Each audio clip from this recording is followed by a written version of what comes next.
ওঠ, শাড়িটা পর। আরে বৌদি কি করছো নাকি? চুপ করে থাকতে একদম, যেটা করছে আমাকে করতে দে। আরে কি হয়েছে আমাকে বলো তো, তুমি আমার শাড়ি কেন পরাচ্ছ আর আমার জোর কেন মারলে? কি হয়েছে? কি হয়েছে বুঝতে পারছিস না? আর তুই কি করলি সেটা বুঝতে পারছিস না? আমি আবার কি করলাম? তুমি আমাকে একটু পরিষ্কার করে বলবে যে আমি কি করেছি? কি করেছিস তুই? তাহলে শোন।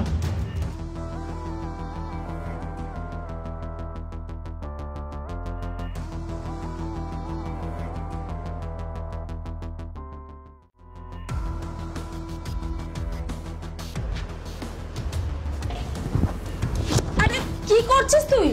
ম্যাডাম বুঝতে পারিনি, আমি আসলে আয়নাটা মুছছিলাম তো তাই ঘুরতে গেছি। ঠিক আছে।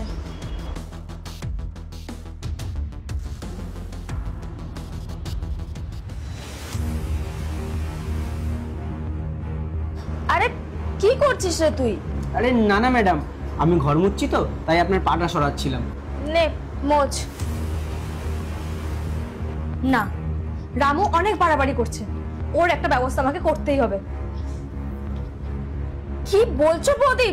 আমি তো এটা কখনো ভাবতেই পারি না যে রামু আমার দিকে এই নজরে দেখবে। আমি তোকে নিজের দাদার চোখে দেখি আর ও কি না। শোন, তুই এখন বড় হয়ে গেছিস, তুই এখন ছোট নেই, আর তুই ওকে দাদা মনে করতেই পারিস, কিন্তু ও তোকে কখনোই বোন মনে করে না।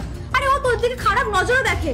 আর একটা কথা, ও তো বাইরের ছেলে, তোর উচিত না একটা বাড়িতে প্রাপ্তবয়স্ক ছেলে আছে তার সামনে অন্তত ছোট ছোট প্যান্ট ছোট ছোট জামা পরা উচিত না?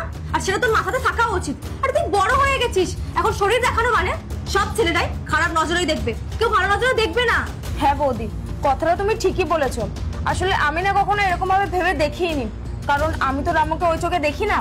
এবার ও আমাকে এই চোখে দেখছে, সেটা আমি কি করে বুঝবো? আজকে তুমি আমায় বললে বলেই আমি জানতে পারলাম। আর আমার এরকম ভুল আর কখনো হবে না।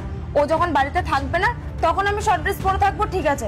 আর হ্যাঁ, যতটা চেষ্টা করব যাতে আমি ওর সামনে না থাকি। হ্যাঁ, কথাটা যেন মাথায় রাখে। আর সেটা ও বলে না, যদি কোনো অচেনা ছেলে থাকে না, কারোর সামনে শর্ট ড্রেস পরবি না। আরে কার নজরে কিরকম সেটা আমরা কি করে জানবো?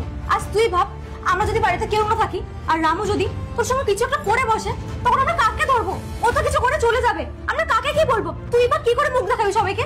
আরে তোর মান সম্মানটা সবার আগে, তো শর্ট ড্রেস পরাটা না, এটা তুই মাথায় রাখ। শোন, আমি তোকে বারণ করছি না যে তুই কখনোই শর্ট ড্রেস পরিস না। আরে পরবি, যখন আমরা একসাথে কোথাও ঘুরতে যাব তখন পরিস, বা দাদা ঘরে থাকলো তখন পরবি, চেনা জানা কেউ থাকলে তখন পরিস, কিন্তু অচেনা কোনো ছেলের সামনে না শর্ট ড্রেস পরিস না। আরে নিজের সম্মান নিজের কাছে, অন্য কেউ না তোর সম্মান তোকে তুলে ধরিয়ে দেবে না। শুধু রামও বলে না, আজ আমাদের এসি পরিষ্কার করতে আসে, ডেলিভারি দিতে আসে, গ্যাস দিতে আসে, সবাই কিন্তু ছেলে আর সবাই কিন্তু অচেনা। ওদের সামনে তুই শর্ট ড্রেস পরলে না সবার কিন্তু কুনজরে